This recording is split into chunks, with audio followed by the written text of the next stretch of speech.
Chapter number 3 में हम लोग अब तक जिन फिज़िकल क्वांटिटीज़ के हवाले से बात कर चुके हैं आप उनको रिकॉल कर चुके होंगे, और जिन थियोरेटिकल टॉपिक हमने डिस्कस किया था उसको थोड़ा सा मैं रिकॉल कर देता हूं ताकि फ़र्दर टॉपिक डिस्कस करने में हमें आसानी हो।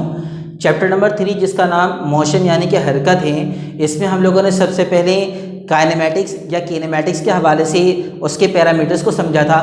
हमने रेस्ट से स्टार्ट किया था और फिर हमने डिस्प्लेसमेंट, वेलोसिटी, एक्सीलरेशन, और यहाँ हमने टाइप्स ऑफ वेलोसिटी भी डिस्कस की थी।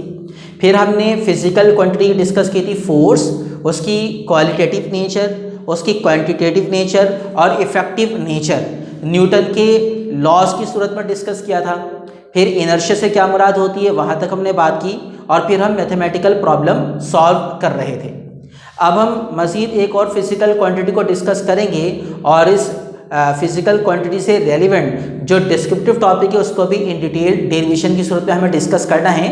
लिहाजा क्वांटिटी को समझना हम सबके लिए बेहद ज़रूरी है। क्वांटिटी कौन सी है? क्वांटिटी है मोमेंटम। हमने इसके बारे में बात चैप्टर नंबर 1 में भी की थी जब हम इसको डायमेंशनली एनालाइज कर रहे थे। क्या होता है मोमेंटम? मोमेंटम का मतलब होता है मयार हरकत। उर्दू में कहते हैं मयार हरकत, यानी हरकत का मयार। ये होता क्या है? अगर आप देखें तो जितने भी चीज़ें हरकत कर रही होती हैं, चाहे वो लिविंग बॉडीज़ हों या नॉन लिविंग बॉडीज़ हों, उनकी हरकत करने का कोई ना कोई स्टैंडर्ड तो होता है। कोई चीज़ हल्की हरकत कर रही होती है, कोई ज़्यादा रफ्तार यानी तेज़ हरकत कर रही होती है। तो ये जो क्वांटिटी ऑफ मोशन होता है या अमाउंट ऑफ मोशन होता है किसी भी बॉडी का, उसको हम क्या कह सकते हैं? मोमेंटम कह सकते हैं। यानी मैंने यहाँ लिखा है द क्वांटिटी और amount of motion contained by an object. ठीक है, किसी भी जिस्म का जो क्वांटिटी या अमाउंट ऑफ मोशन यानी कि हरकत करने की मिकदार, उसको आप क्या कह देंगे? मोमेंटम। और हरकत करने की मिकदार ही बेसिकली किसी जिस्म के हरकत के मयार को डिस्क्राइब कर रही होती है कि उसके अंदर हरकत की क्वालिटी क्या है, स्टैंडर्ड क्या है, मैग्नीट्यूड क्या है। ठीक है, तो हम यहाँ पर ये कह सकते हैं कि the standard of motion of an object. Momentum he basically क्या है? क्वांटिटी और अमाउंट होने के साथ साथ हरकत का स्टैंडर्ड है।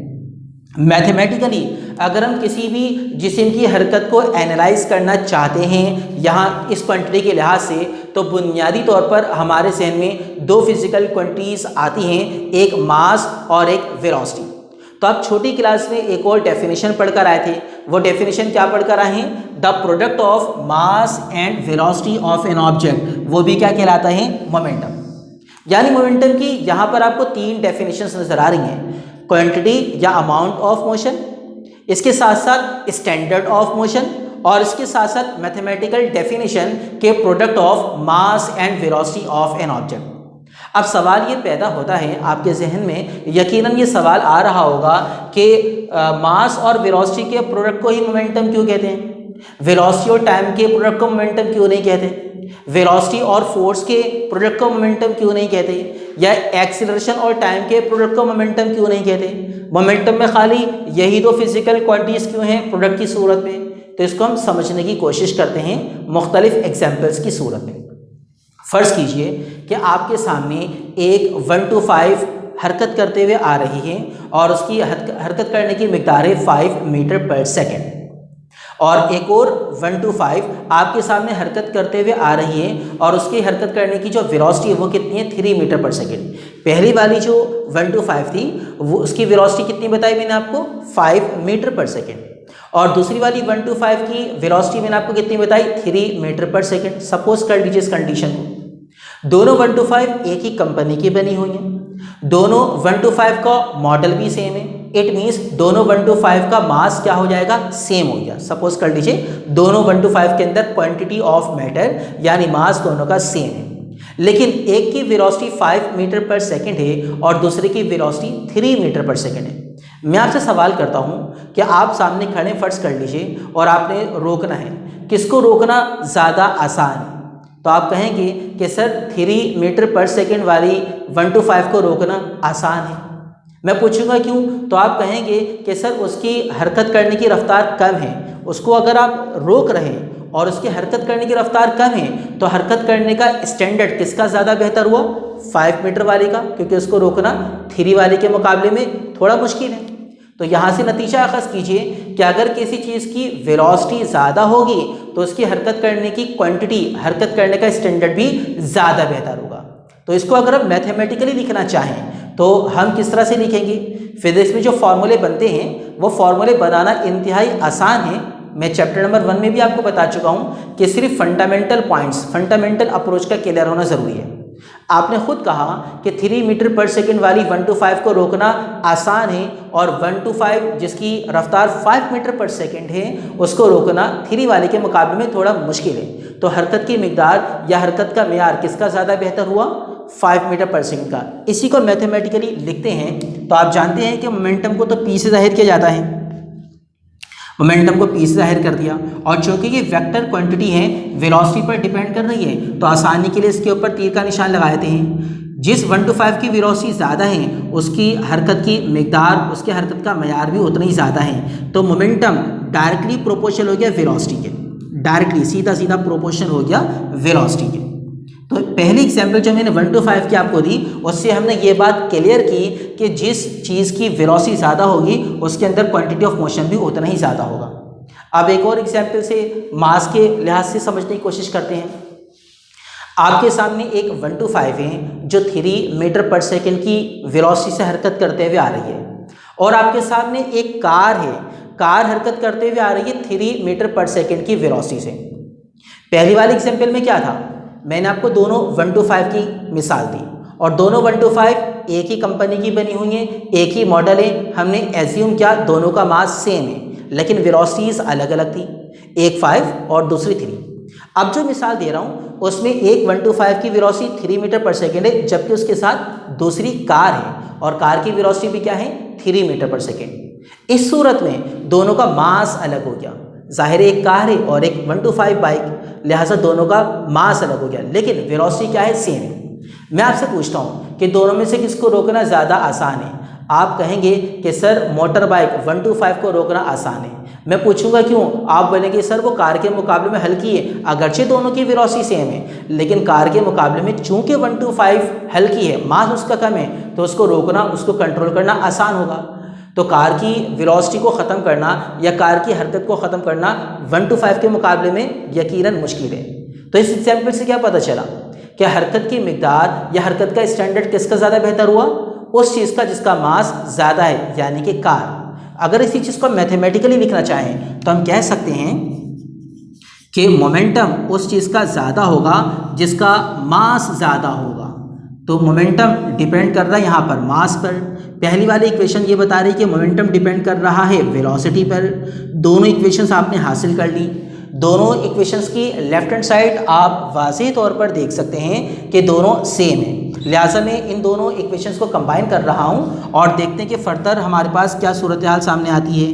तो ऑन कंबाइनिंग इक्वेशंस 1 एंड 2, जब मैं दोनों इक्वेशंस को कंबाइन कर देता हूं तो आप जानते हैं मैथमेटिकल रूल के मुताबिक जब भी दो इक्वेशंस कंबाइन की जा रही होती हैं तो वो फिजिकल क्वांटिटी जो मोर देन 1 टाइम यूज़ हो रही होती है उसको कंबाइन करके आप कितनी दफ़ा लिख लेते हैं? ओनली 1 टाइम लिख लेते हैं। तो मोमेंटम जिसको पी से जाहिर किया है, एक दफ़ा लिख लिया मैंने। फिर इसी तरह आप देखिए दोनों इक्वेशन में प्रोपोर्शनलिटी 2 दफ़ा यूज़ हो रही है, मोर देन 1 टाइम्स यूज़ हो रही है। लिहाजा कंबाइन करने की सूरत में इसको भी कितनी दफ़ा लिख देंगे? सिंगल टाइम, 1 टाइम लिख लिया। ऊपर वेलोसिटी है जबकि नीचे वाली इक्वेशन में मास है। जब कंबाइन करेंगे तो दोनों मैथमेटिकल रूल के मुताबिक मल्टीप्लिकेटिव फॉर्म में आ जाएंगे। तो यहाँ पता ये चल रहा है कि मोमेंटम डायरेक्टली प्रोपोर्शनल हो गया मास और वेलोसिटी के प्रोडक्ट के। जब भी 2 या 2 से ज़्यादा फिजिकल क्वांटिटीज़ के दरमियान से प्रोपोर्शनलिटी को हम रिमूव करते हैं तो आप जानते हैं वहाँ पर कोई ना कोई कांस्टेंट आना चाहिए। तो यहाँ हम क्या करेंगे, जब प्रोपोर्शनलिटी को रिमूव करेंगे तो प्रोपोर्शनैलिटी रिमूव होने के बाद तो आगे इक्वेशन का साइन, और जो कांस्टेंट होता है वो होता है एक्सपेरिमेंटली उसको ऑब्जर्व किया है वो है 1 के बराबर। एक ही फिजिकल क्वांटिटी दो डिफरेंट फिजिकल क्वांटिटीज़ के साथ प्रोपोर्शनलिटी की सूरत में मौजूद है। तो जो न्यूमेरिक कांस्टेंट वैल्यू होगी वो 1 होती है। तो 1 में नहीं लिख रहा, मैं सिंपल क्या लिख रहा हूँ, m/v। तो पता ये चला कि momentum is the product of mass and velocity. ये मैथमेटिकल फॉर्मूला जो बना क्वांटिटी ऑफ मोशन या स्टैंडर्ड ऑफ मोशन को एनालाइज करने के बाद, तो इस फॉर्मूले की बुनियाद पर वो डेफिनेशन बनी जो आप छोटी क्लास में पढ़कर आए थे, यानी कि the product of mass and velocity of an object, ये भी क्या कहलाता है, मोमेंटम। तो उम्मीद है कि आपको क्लियर हुआ होगा कि मोमेंटम की जो डेफिनेशन आप छोटी क्लास में पढ़कर आए थे वो आखिर इस तरह से क्यों बताई गई और मोमेंटम मास और वेलोसिटी पर ही क्यों डिपेंड कर रहा होता है। आगे चलते हैं। तो यहाँ पर हम ऐसा यूनिट देखते हैं कि मोमेंटम का ऐसा यूनिट क्या हो सकता है। मास का ऐसा यूनिट अप्लाई कीजिए। मास का ऐसा यूनिट क्या होता है, किलोग्राम। और वेलोसिटी का ऐसा यूनिट अप्लाई कीजिए तो ये क्या होता है, मीटर पर सेकेंड। डेफिनेटली फिर मोमेंटम का ऐसा यूनिट क्या हो जाना चाहिए, किलोग्राम मीटर पर सेकेंड। किलोग्राम मीटर पर सेकंड को मैं एक और अंदाज में लिख सकता हूं, अगर मैं सेकंड से मल्टीप्लाई और सेकंड से इसको डिवाइड कर देता हूं, तो सेकंड से मल्टीप्लाई डिवाइड करने की सूरत में जो नया यूनिट बनेगा वो बनेगा न्यूटन सेकंड। तो मोमेंटम जो कि फिजिकल क्वांटिटी है और नेचर के लिहाज से वेक्टर है, उसका एक एसआई यूनिट आपको लिखा हुआ नजर आ रहा है, किलोग्राम मीटर पर सेकंड। और सेकंड से मल्टीप्लाई डिवाइड करने की सूरत में मैंने आपको ये बताया कि ये क्या बन जाएगा, न्यूटन सेकंड। न्यूटन सेकंड कैसे बनेगा इसको भी देख लेते हैं। अगर मैं सेकंड से मल्टीप्लाई और डिवाइड करता हूं तो सूरत हाल देखें कुछ इस तरह की आ रही है। सेकंड से मल्टीप्लाई किया, सेकंड से डिवाइड किया। अब अगर मैं इन तमाम की तमाम क्वांटिटीज़ को एक साथ ले लेता हूँ, किलोग्राम मीटर, देखिए किलोग्राम मीटर, और नीचे सेकंड को सेकंड से मल्टीप्लाई करता हूँ तो ये हो जाएगा सेकंड स्क्वायर। किलोग्राम मीटर पर सेकंड स्क्वायर ये बेसिकली किसके बराबर होगा, ये बराबर होगा न्यूटन के। ये वाला सेकंड इस तरह से आ गया, सेकंड को सेकंड से मल्टीप्लाई किया, सेकंड स्क्वायर, किलोग्राम मीटर पर सेकंड स्क्वायर हो गया ये, और ये वाला सेकंड यहाँ पर आ गया। किलोग्राम मीटर पर सेकंड स्क्वायर ये बेसिकली क्या कहलाएगा, न्यूटन, और साथ में क्या लिखा हुआ है, सेकंड। तो मोमेंटम का यूनिट बना न्यूटन सेकंड। इसको मैंने न्यूटन क्यों कहा, इसको आप चेक कर सकते हैं। सेकंड लॉ के मुताबिक फोर्स की जो क्वांटिटेटिव नेचर हमने डिस्कस की थी न्यूटन के सेकंड लॉ में, फॉर्मूला क्या था, मास इनटू एक्सीलरेशन। एम क्या है, मास, यूनिट क्या हो गया, किलोग्राम।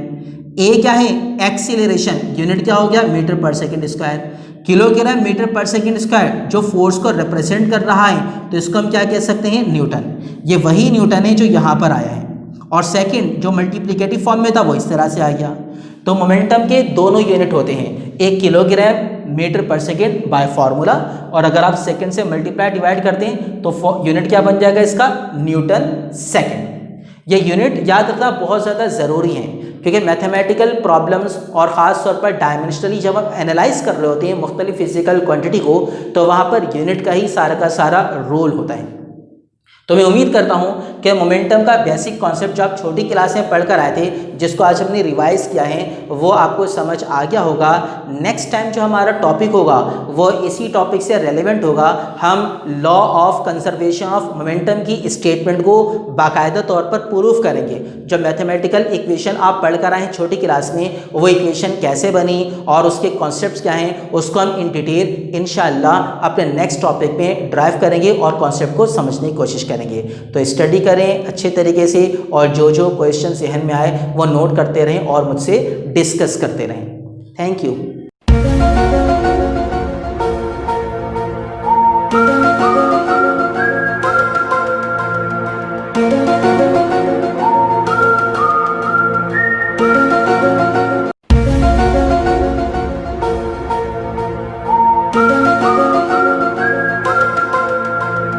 Thank you.